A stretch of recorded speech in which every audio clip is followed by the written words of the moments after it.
This year, I didn't just change my home assistant setup. I changed how I think about what a smart home should actually do.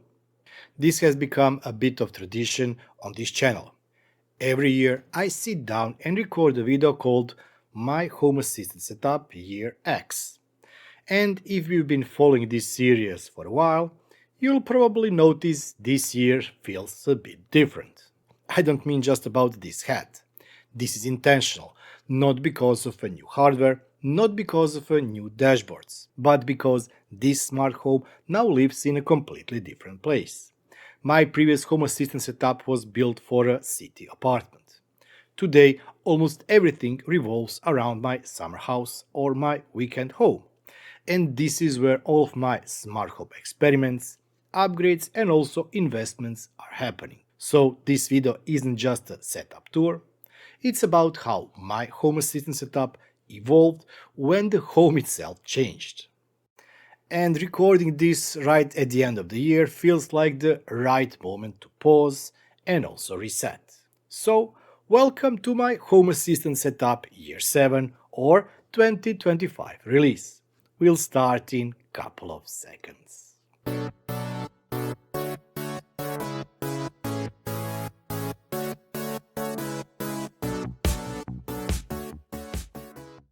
Before we talk about technology, dashboards, or automations, we need some context. This is no longer a small apartment. This is a house with multiple zones, outdoor areas, and very different usage patterns. Sometimes it's empty for days or weeks, sometimes it's fully occupied. And the system needs to adapt automatically. In a city apartment, a smart home is mostly about convenience. A smart home becomes about reliability, energy awareness, outdoor devices, and systems that keep working even when no one is there. That shift alone changes every design decision, and that's why Home Assistant makes so much sense here. It's flexible enough to grow together with the house, instead of fighting it. At the heart of everything is Home Assistant running on Zima board. This setup uses multiple smart home technologies, and that's intentional. Not because it's cool, not because it's trendy, but because no single protocol does everything well. In this setup, I actively use Zigbee, Thread, Matter devices, Bluetooth or BLE via the ESP Home, and also Z-Wave. For Zigbee and Z-Wave, I'm using Open Home Foundation supported hardware, ZB2 for Zigbee, and of course ZWA for the Z-Wave network. And as for Thread, it is running on the SLZB06P7 from SMLite Tech. This gives me stability, transparency, and long-term support without a single vendor lock-in. Bluetooth and BLE are mostly handled via the ESP Home Bluetooth proxies, which were great for low-power sensors and of course outdoor devices. Thread and Matter are used carefully, only when the ecosystem is mature enough to be predictable. And I want to be honest about something. Few months ago, I had an SSD failure on my Home Assistant setup. So much for the Kingston quality. I lost a couple of weeks of work. It was painful, but it also forced me to rethink everything. I optimized my backups, I simplified my dashboards, and most importantly, I changed how I think about automation. Because a smart home isn't smart if you still need to walk up to the screen and decide what it should do. So my 2025 mindset became very simple.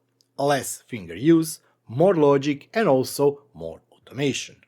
Before we continue, a quick word from today's sponsor, the Surfshark VPN. This year changed how I use my Home Assistant, and also where I access it from. Sometimes I'm here, sometimes I'm not, but I still need things to work and I need to check in safely from anywhere. That's why I use Surfshark. It encrypts my internet connection, so whether I'm at home, traveling, or on any public Wi-Fi, my traffic stays private. ISPs, Wi-Fi owners, and the random third parties don't get to see what I'm doing. It fits perfectly with my smart home mindset. Local first, predictable, and under my control. Surfshark also supports unlimited devices on one account. phone, laptop, tablet, smart TV, and they have a strict no logs policy. I also like their alternative ID feature. It lets you create a masked email and identity when signing up for services or testing new tools. Less spam, fewer data leaks. Go to surfshark.com/beardedthinker or use code beardedthinker at checkout to get 4 extra months of Surfshark VPN. Thanks to Surfshark for supporting the channel and supporting privacy. Networking is the backbone of this entire setup. In the past, I used an ISP router and a small switch. That's no longer enough.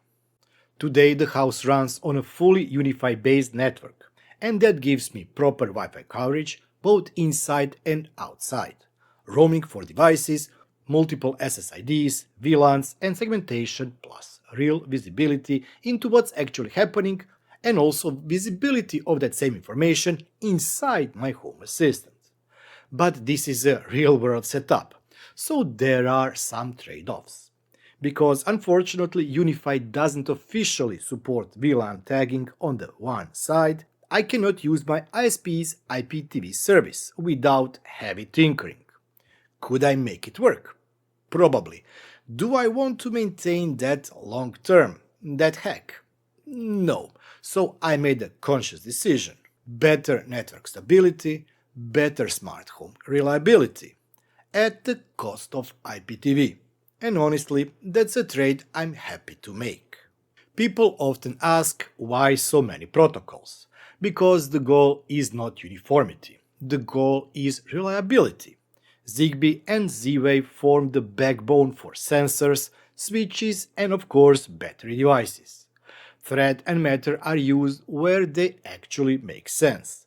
Bluetooth fills the gap with flexibility and also low-power devices.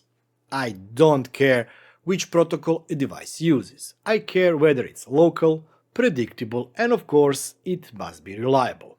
Especially in a house that isn't always occupied and that's actually far away. Devices need to reconnect on their own and survive outages without any drama. Energy is the area that changed the most in 2025. And it didn't start as some grand solar plan.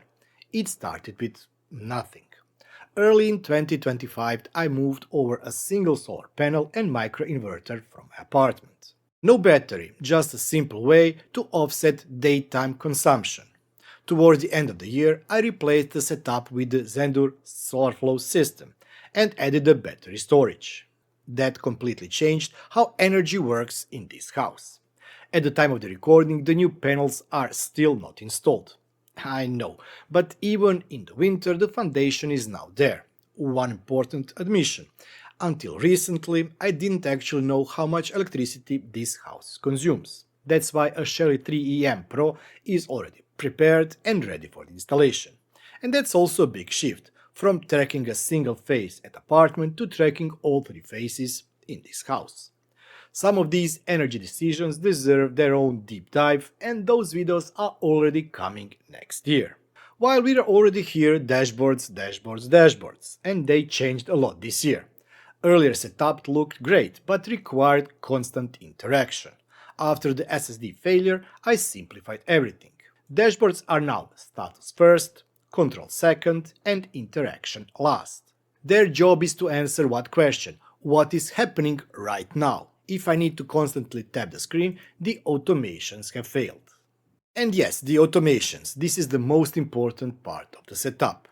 My rule is simple. If an automation needs explaining, it's too complex. A smart home should recognize you, understand context, and adapt to conditions, not the other way around. Not wait for instructions, and that's a difference between a remote-controlled house and a smart home. So, what worked? Local first protocols, fewer and smarter automations, energy integration, and a reliable network. What didn't work is the overcomplicated logic, UI-heavy control, assuming new always means better, and sometimes devices just are not what you wanted them to be. I'm looking at you, cheap door window sensor. Next year the focus is clear. Full solar setup, but not the ones that require thousands of euros of investment. Detailed energy monitoring, of course, and more context aware automations. Even less interactions via the UI. This house is far from finished, and honestly, that's the fun part I'm looking the most. Ending the year like this feels right. Not with the checklist, but with the clarity. I wish to thank everybody that is supporting the channel, especially my YouTube channel members. Thank you. If you too want to support the channel, you can do so by checking the link down below for my merchandise store, becoming a YouTube channel member for only €2 or $2 per month, or maybe sending me super thanks. And as always, I will be super thankful for that. Until then, bye bye, happy new year, and always have fun.